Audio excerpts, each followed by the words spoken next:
नमस्कार दोस्तों झारखंड विधानसभा चुनाव की तारीखें आ चुकी हैं। 13 और 20 नवंबर को 2 चरणों में मतदान होगा। पहले चरण में 43 और दूसरे चरण में 38 सीटों पर वोट डाले जाएंगे। झारखंड में बीजेपी अपनी स्थिति बेहतर तरीके से जानती है। उसे पता है कि जेएमएम से चंपाई सोरेन को तोड़कर लाने के बावजूद वहां चुनाव जीतना इतना आसान नहीं है।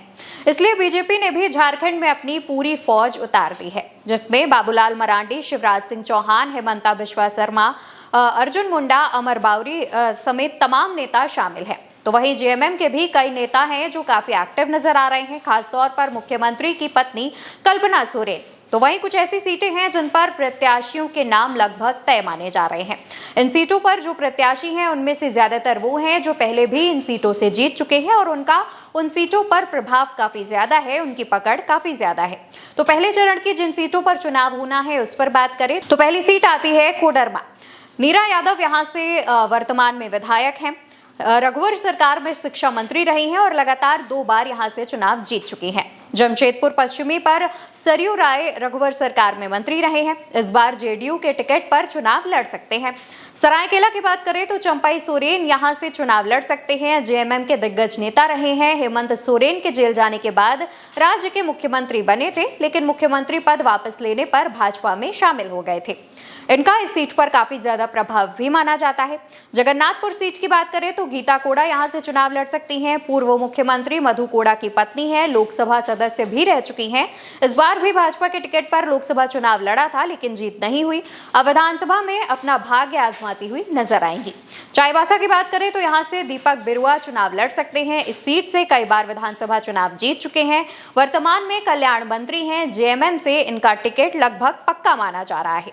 खूंटी से नीलकंठ सिंह मुंडा भाजपा की लगभग सभी सरकारों में मंत्री रह चुके हैं और इस बार भी बीजेपी से इनका टिकट लगभग तय माना जा रहा है। हुसैनाबाद सीट की बात करें तो यहां से कमलेश कुमार सिंह मधु कोड़ा सरकार में ये मंत्री रह चुके हैं। पिछला विधानसभा चुनाव इन्होंने एनसीपी के टिकट पर जीता था। फिलहाल भाजपा में हैं और बीजेपी से ही इनको टिकट मिलने की उम्मीद जताई जा रही है। गढ़वा की बात करें तो यहां से मिथिलेश ठाकुर हैं जो कि जेएमएम के मंत्री हैं। पहली बार विधायक निर्वाचित होने के बाद हेमंत सरकार में इनको मंत्री बनाया गया था और फिलहाल इनका पार्टी में कद भी बढ़ा है। भवनाथपुर की बात करें तो यहां से भानु प्रताप शाही मधु कोड़ा सरकार में मंत्री रहे हैं। पिछला विधानसभा चुनाव भी इन्होंने भाजपा के टिकट पर जीता था और इस बार भी इनका टिकट बीजेपी की तरफ से लगभग पक्का माना जा रहा है। तो वहीं दोस्तों कुछ ऐसी भी सीटें हैं जिन पर दूसरे चरण में चुनाव होना है। उन सीटों पर भी कुछ ऐसे नाम तय माने जा रहे हैं जिन पर दोबारा से वो विधायक या फिर वो नाम दोबारा से चुनाव लड़ सकते हैं। सबसे पहली सीट सामने आती है बरहेट से, जिस पर मुख्यमंत्री हेमंत सोरेन ने पिछला चुनाव जीता था। फिलहाल मुख्यमंत्री हेमंत सोरेन ने पिछला विधानसभा चुनाव 2 सीटों पर जीता था, जिसमें बरहेट और दुमका शामिल हैं, लेकिन उन्होंने बरहेट सीट अपने पास रखी थी और दुमका छोड़ दी थी। इस बार उनका सिर्फ बरहेट से चुनाव लड़ने की संभावना जताई जा रही है। इसके अलावा जामताड़ा सीट है जिस पर इरफान अंसारी लगातार 2 बार इस सीट पर विधानसभा चुनाव जीत चुके हैं। हाल ही में उन्हें मंत्री पद भी दिया गया है और इस बार उनकी भी जो टिकट है वो लगभग पक्की मानी जा रही है। दुमका की बात कर ले तो दुमका वो सीट है जिसको हेमंत सोरेन ने चुनाव में जीता था, लेकिन 2 सीटों पर चुनाव जीते थे, उन्होंने दुमका सीट छोड़ दी थी। इस पर बसंत सोरेन को टिकट दी जा सकती है। बसंत सोरेन हेमंत सोरेन के छोटे भाई हैं और उपचुनाव में जीते थे। चंपाई सोरेन सरकार में मंत्री पद भी इन्हें दिया गया था।